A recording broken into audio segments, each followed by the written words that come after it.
This channel does not promote any violence, harmful, or illegal activities. All content provided by this channel is meant for an educational and information purpose only.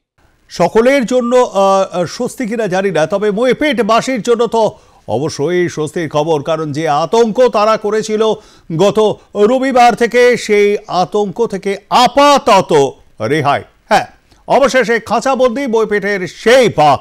আমরা গতকাল যে ছবি আপনাদের সামনে তুলে ধরেছিলাম, যে এই যে রয়্যাল বেঙ্গল টাইগারটিকে দেখতে পাচ্ছেন খাঁচাবন্দি, এই রয়্যাল বেঙ্গল টাইগারটি কিন্তু হঠাৎ করে ঝাঁপিয়ে পড়েছিল বনকর্মীদের ওপর। বলা ভালো, হুলা পার্টির সদস্যদের ওপর প্রায় 32 জন বনকর্মী ছিলেন সেখানে। মইপেটে বাঘ এসে সেই খবর পেয়ে এবং তারপরেই সহসা কালকে সকালবেলা একজনের ওপর ঝাঁপিয়ে পড়ে গণেশ মণ্ডল। আশঙ্কাজনক অবস্থায় তিনি কলকাতার এসএসকেএমে চিকিৎসা দেন। এরপর রাত্রিবেলা 3:30টার সময় এই খাঁচাবন্দি হয় বাঘটি। টোপ পাতা হয়েছিল, সেখানে রাখা ছিল সেখানে ছাগল। শেষ পর্যন্ত খাঁচাবন্দি রয়্যাল বেঙ্গল টাইগার।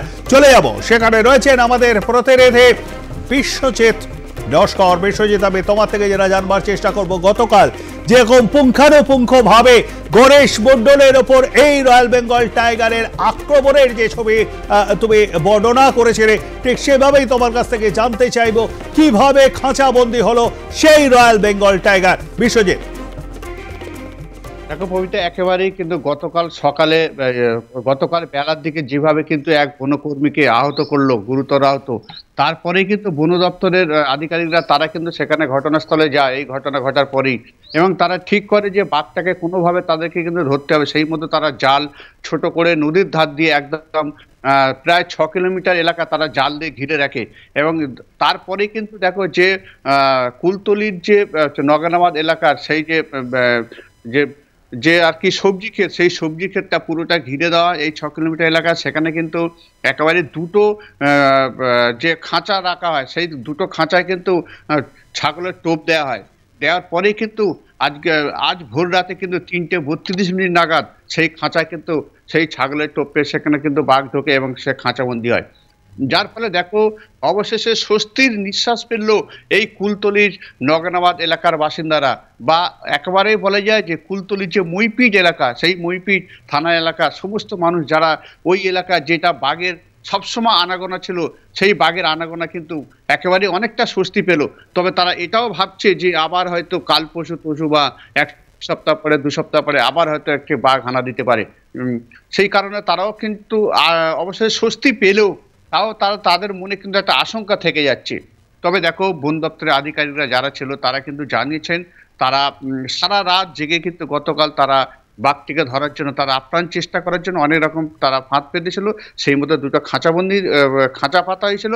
সেই খাঁচায় কিন্তু 3:32 নাগাদ আজকের ভোর সেখানে কিন্তু সেই খাঁচায় বাঘ ঢোকে। তবে দেখো যেটা গতকাল অর্থাৎ রবিবার, শনিবার দিনকে বিকালে যেখানে বাঘটা দেখতে পাওয়া যায়, তারপরে তারা বন দপ্তরের আধিকারিকরা আসে,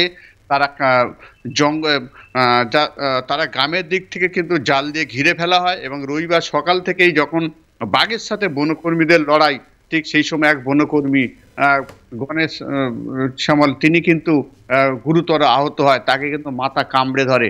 তারপরে অন্যান্য যারা সে সমস্ত যারা তাদের যে সদস্যরা আছে বন দপ্তরে, তারা কিন্তু সব এসে তাকে কিন্তু তার লাঠি দিয়ে সেই বাঘকে মেরে তাকে সেই বাঘটাকে তবে ছাড়িয়ে নিয়ে যায়। অলরেডি তিনি কলকাতায় তিনি এসএসকেএমে রয়েছে, তার কিন্তু এখন তিনি সুস্থ রয়েছে। তবে কিন্তু তাকে কালকে একটি চোখের অপারেশনও করার কথা ছিল, এবং পাশাপাশি তাকে এখন কিন্তু যথেষ্ট বিশ্রামে থাকতে হবে বলে যেটা ডাক্তার জানিয়েছেন। তবে এরপরেই কিন্তু দেখো কুলতলির কিন্তু নগানাবাদ বাসিন্দা বা মইপিট এলাকার মানুষ কিন্তু তারা কিন্তু বাঘ ধরা পড়েছে বলেই তারা কিন্তু সেখানে কিন্তু সেই ভোর রাতে তারা ছুটে গিয়েছে বাঘকে দেখার জন্য। কারণ তারা জানে এতদিন যে তারা আতঙ্কে ছিল, সেই আতঙ্কে তাদের খানিকটা স্বস্তি পেল বলে তারা এটা মনে করছে। ধন্যবাদ আমাদের সঙ্গে থাকবার জন্য।